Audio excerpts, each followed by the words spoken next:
Visit visa कुनै मन्त्रीले घटाउने वा बढाउने होइन, म यो आग्रह गर्न चाहन्छु। त्यसो भएको हुनाले वर्षदेखि निरन्तर रूपले चलिराखेको भिजिट भिसाको विषय मानु कि रमेश लेखक मन्त्री भएपछि मात्रै प्रारम्भ भएको हो भन्ने भाष्य सर्वदा गलत छ। म यो आग्रह गर्न चाहन्छु।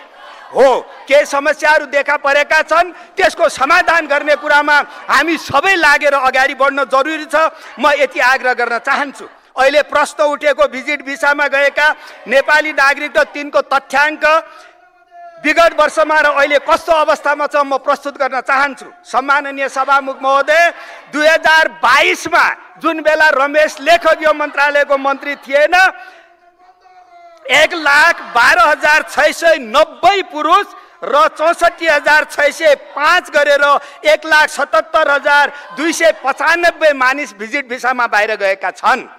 सन् 2023 मा 1,30,916 पुरुष र 73,579 महिला गरेर 2,44,495 मानिस बाहिर गएका छन् भने 2024 मा 1,59,041 जना पुरुष र 1,15,358 जना महिला गरेर 2,74,379 मानिस भिजिट भिसामा बाहिर गएका छन्। 2025 मेमा 55,451 पुरुष र 43,386 महिला गरेर 98,887 मानिसहरू भिजिट भिसामा बाहिर गएका छन्। त्यसकारण यो निरन्तरको प्रक्रिया हो, निरन्तर मानिसहरू गइराखेका विषयहरू हुन्। भर्खरै एकजना माननीय सदस्यले विदेशी नागरिक त्रिभुवन राष्ट्रिय विमानस्थलबाट बाहिर गरेको कुरा उठाउनु भएको छ। म निवेदन गर्न चाहन्छु, म भन्दा पहिला यो पदमा रहनुभएका माननीय मन्त्रीजीको बेलामा म भन्दा बढी मानिस विदेशी यही एयरपोर्टबाट बाहिर जानु भएको हो। तपाईहरुले मानव तस्करीको विषय उठाउनु भएको छ।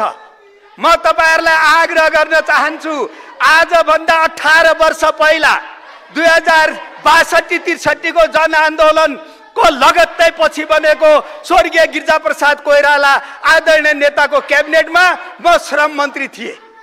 म श्रम मन्त्री हुँदा मैले वैदेशिक रोजगारलाई व्यवस्थित गर्नका निमित्त वैदेशिक रोजगारमा हुने ठगीहरू, भ्रष्टाचारहरू र नेपाली नागरिक विदेशमा गएर बिचल्लीमा पर्ने समस्यालाई समाधान गर्नका लागि पहिलो पटक वैदेशिक रोजगार ऐन 2064 यही हातले मैले ड्राफ्ट गरेको हो र आजसम्म 18 वर्षसम्म त्यो ऐनले यो देशमा काम गरिराखेको छ। म साथीहरूलाई निवेदन गर्न चाहन्छु, म श्रम मन्त्री हुँदै गर्दा 4 वटा देशसँग मैले श्रम सम्झौता गरेको छु। दक्षिण कोरियाको इम्प्लोइमेन्ट परमिट सिस्टम यही हातले दस्तखत गरेको हो। युनाइटेड अरब इमिरेट्स, संयुक्त अरब इमिरेट्ससँग नेपाल सरकारको सम्झौता मैले गरेको हो।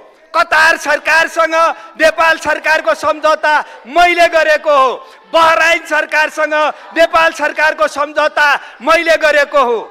माननीय सदस्यहरू, एउटा प्रश्नको जवाब दिनुस्, म श्रम मन्त्रीबाट हटिसकेपछिको 18 वर्षमा 18 जना मन्त्री हुनुभएको छ र अहिले वेलमा उभिएर नारा लगाइरहनु भएको नेता पनि श्रम मन्त्री हुनुहुन्थ्यो।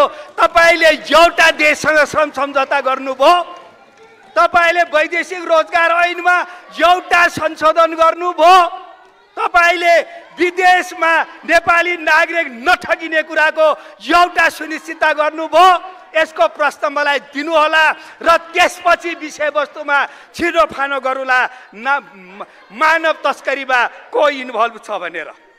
2078-79 मा 16,238 वटा जाहेरी परे।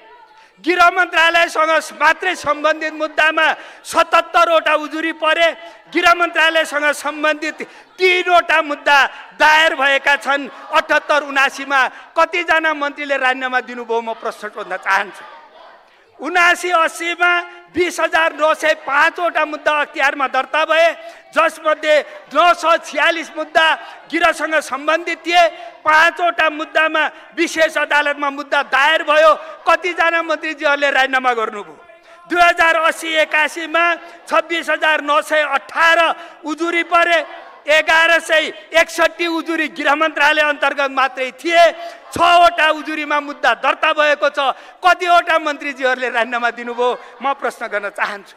पछिल्लो 3 आर्थिक वर्षको मैले डाटा यहाँ प्रस्तुत गरेको छु, जसमा 2184 मुद्दाहरू गृह मन्त्रालय अन्तर्गत मात्रै परेका छन्। म यो आग्रह गर्न चाहन्छु।